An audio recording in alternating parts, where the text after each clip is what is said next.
Are you going to get out your journal? Are you going to jump up and down?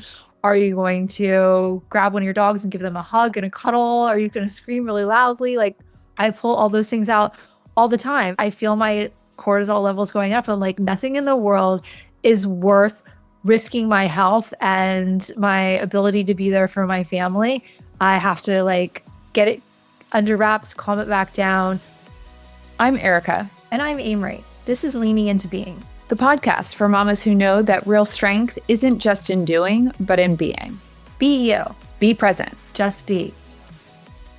So, Hey Mama was recently acquired. Huge thing for us. And we worked so hard on this for so long, right? It was like a giant roller coaster going, and then you're up at the top, right? Like, what did you feel like when you're up there and you're like, okay, wee? You know, it's really funny though, Amri, because this has been something that clearly we've been working towards, as you just said, for so long. But just the amount that we have gone through in 5 years. It's true.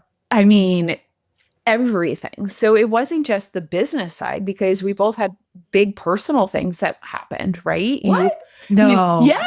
Can you believe that? It hasn't just been that one thing. No, it hasn't. It hasn't just been business. It's been business, like, has been the constant, but we've been also dealing with business and life and like family. And, you know, for me, it was a divorce and then co-parenting and now being pregnant and all of these things. And you'll share your journey too, but we're kind of trying to figure out what is this. And I think that's the intent of this podcast really is it how are definitely we is. leaning into this being. You and I are pretty aligned on seasons. Like we go through these seasons and know that whatever time we're in, what's happening right now, trying to be present in it and being in that season. And then that season will evolve. But I'm struggling. How are you? I'm struggling too. It's a huge shift for us. I started Hey Mama 10 years ago. And, you know, 6 of those years we were bootstrapped and doing everything. And so, you know, it's been wake up every morning. And the first thing that I would think about in the morning was like, okay, what has to be done? Like, what's my North Star? What am I to do today? And then go from there. So it's been like hustle, hustle, hustle for 10 years. Yes. On top of like all of the personal things that I've had going on. Yeah. And it's really hard to shift the mindset. That's one of the reasons why we started the podcast and why I'm so happy to be able to be having these conversations, because I'm really struggling with how to completely downshift and slow down and be present. And I desperately need to do that to be there for my kids and for myself. We've got this beautiful podcast that we're building, so we get to still build together, but it's going. I mean, so for me, 5 years ago, I was diagnosed with colorectal cancer, you know, huge bomb, like exploded my life. Obviously not out of the blue, but, you know, I wasn't expecting that at all. And I went through treatment, which of course sucked. But I think part of it was just like, it was a huge wake-up call, which, you know, you hear so many people that get cancer say. It was a huge wake-up call that I needed to change so many things in my life. The way that I was working, I was living in a state of elevated cortisol level 24/7. I was like in fight or flight constantly, because as an entrepreneur, there's always a new emergency. There's always something you need to be getting to. And I had this like constant state of anxiety that I just I couldn't get through.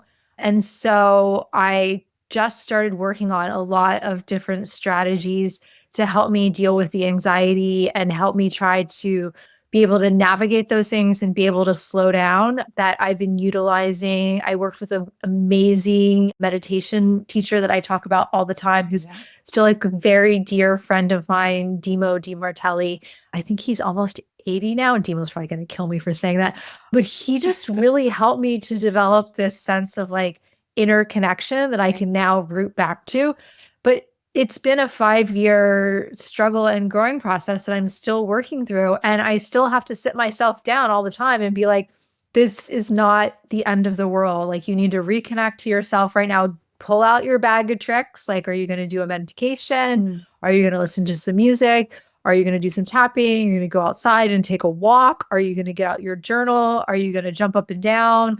Are you going to grab one of your dogs and give them a hug and a cuddle? Are you going to scream really loudly? Like, I pull all those things out all the time. I feel my cortisol levels going up. I'm like, nothing in the world is worth risking my health and my ability to be there for my family. I have to like get it under wraps, calm it back down. I do a lot of work on that. And I had a cancer recurrence 2 years ago. So I had two surgeries, and it was like another, okay, you're not really getting this. Like, I just felt that, like, okay, I learned all these things and I was implementing them, but I knew that I still needed to connect further to that and do more work on it.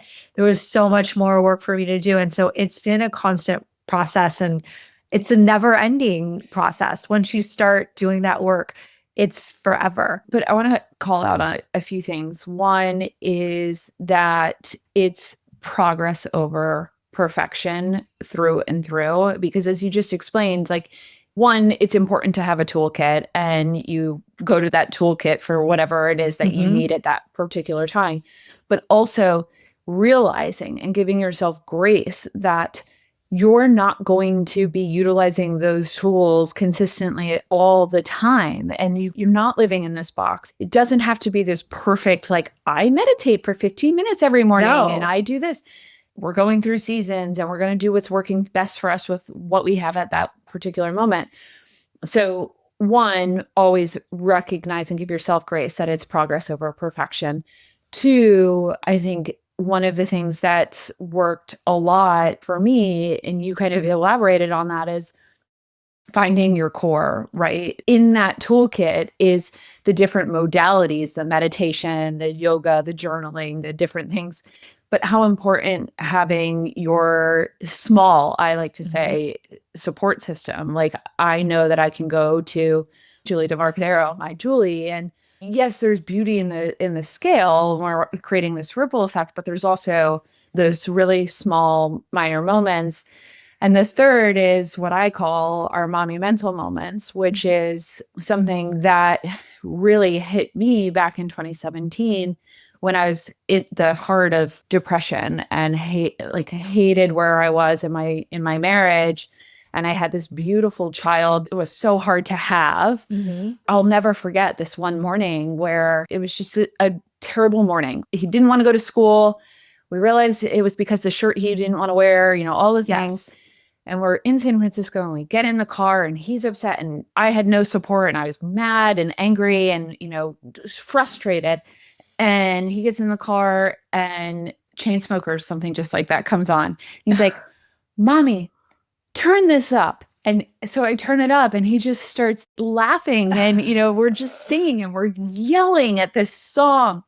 And I loved it. And so we get to school, which was, a 5-minute drive to his school, but I drop him off at school, and then I'm on my way to work, and I'm like, God, my mindset just shifted. Like, talk about this monumental moment. It was so minor. It's the small things that come into play. And so I always say, look for those monumental moments. It doesn't have to be like a crazy happening. It could be that 30-second hug before they go to school, or before that 2-minute cuddle. It doesn't have to be 2 hours. It's quality over quantity, which we always say. Quality over quantity. Hi, it's Erika and Amri from Leaning Into Being, and we know growing a tiny human is no small feat. Which is why we partnered with our friends at Motherhood Maternity, because every mama deserves to feel held, seen, and yes, comfy. From belly to baby and beyond, their pieces move with you, so you can focus on what matters most, being present. You can shop their latest looks at Kohl's.com, Amazon, Babies R Us Canada, and Motherhood.com. Be you. Be present. Just be. Erika, how hard is it to create content while running a company? Let's be real, Amri. It's really hard. You've got the ideas, but turning them into consistent strategic content, that's a whole other job. Enter the Content Catalyst from Share Your Genius. In just one 90-minute session, they help you turn your ideas into 3 months of high-impact content, videos, articles, social posts, and more. We use them, we love them, and this is your sign to finally get your content off the vision board. Reach out and tell them we sent you. I mean, we think a lot about big moments and like holidays and all these things that we want to orchestrate. But when I think about special moments with my kids, they're all tiny things that just happened Yeah. and occur. And it's the small things that bring you joy and the small things that you can integrate into your life and just make huge ripples. And sometimes just changing the mindset by doing a tiny little thing is what's going to create all the difference for you. Totally. Which was that energy. I want to go back to something else that you mentioned because I do also think that your team is really important. And there was a time period when I was just feeling really overwhelmed and I was feeling alone and like all of this, and there's so much to do to get to this place of health. And someone suggested to me, they're like, make a list of who's on your team. And I'm like, okay. Yeah. I'm like, well, definitely my husband. He's my number one team player. Oh my gosh, he had literally, is always there for me, does so much for me. And then, of course, I've got Demo that's on my team. And then I put Adrian, who's my Pilates instructor. And I did Pilates throughout when I was having surgery. I had 2 abdominal surgeries.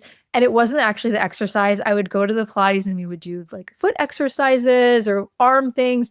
And it was just having that connection, because I feel like connection and belonging are as much of a healing tool for you as everything else. And then I added on my best friends and all of a sudden realized that I actually have this huge support system, my oncologist and my special nurses that I had. And I put it up on the side of my computer and I was like, you know what? I don't feel alone in this anymore. I have all these people that are cheerleading for me and they're there for me. And just knowing that you have people in your life that are going to help you through, it makes all the difference. And sometimes we have that team and we don't even think about it. Yeah. Acknowledging them. Yeah. And I think that we practice that pretty well, you and I too, around that recognition and that gratitude. And we always talk about motherhood does not have to happen in isolation. Even back to the early days when it was a village, right? You had a team, you had your support, and sometimes we forget. I know we talk about this too. That is really one of the biggest challenges that moms in America are facing, is that isolation and not having access to a team when you've moved. Like, I know I didn't live anywhere near my family or my husband's family who is in Australia. So you have to build your own team these days. And it's a lot of work. Like, it definitely is. And having your friends and like loved ones, anyone that you can bring into your found family is such a big thing. Erika, who's on your motherhood team? Oh. It's pretty similar. I mean, obviously, my husband, first and big foremost, family, right? We've got this beautiful blended family that, talk about coming out of a season of darkness into this beautiful light. And that's also work, because I mean, that's for a whole nother podcast around divorce and coming out, and then finding this strength and healing and this beautiful opportunity to really blend a family together. And we're so fortunate, and we've been so blessed that the boys really were so close to begin with. Like, they're just so great and call each other brothers, and they're really excited for baby boy. So we'll see how excited they are when they start hearing baby cry. Our youngest right now, Parker, said the other day, we're sitting on the couch and he says, "Mommy, can me and baby Bennett wear the same clothes?" And it was just so cute. And, then certainly my Julie, my best friends, my family have been very fortunate.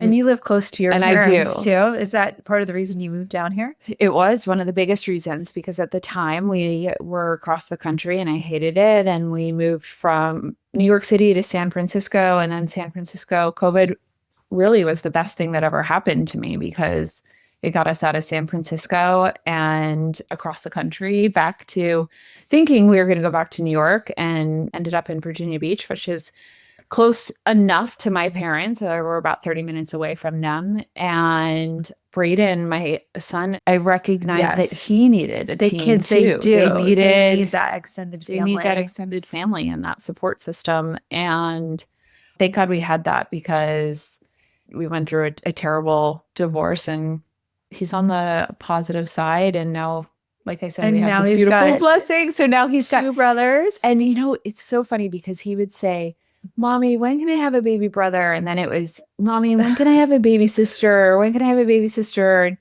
and I remember one morning he's like, "Mommy, when can I have a baby sister? Is there anything I can do to help? Now he's ecstatic, but it's so funny. He's 11. So there is a big, there's a big gap between the oldest and the youngest. Mm-hmm. He hears a baby crying. We were at church the other day and he's like, are you ready for that, Mom? I was like, yeah, that's when he's going to go to you. He's going to be such a helper. Such a helper. He is such a helper. Yeah. Oh my gosh. I know. I just can't wait to come back and see you hold baby. Motherhood Maternity is our season 2 sponsor of Leaning Into Being. And I am currently wearing one of their dresses, which is also on our cover photo. Love it. And it's so comfortable. And of course, great pockets because I love I love pockets too. Yeah. Yes. So super cute. This is my new staple for the spring and I'm a summer. little jealous. I think it's so my vibe. I know. I might have to get it taken in even after I have baby because it's so it cute. does look like you could totally wear this. And this is so my style. So your style. Yeah. Oh, I just got licked again. Wait. Mama, you are doing enough. You are enough. So take a breath, lean in, and just be. Be you. Be present. Just be.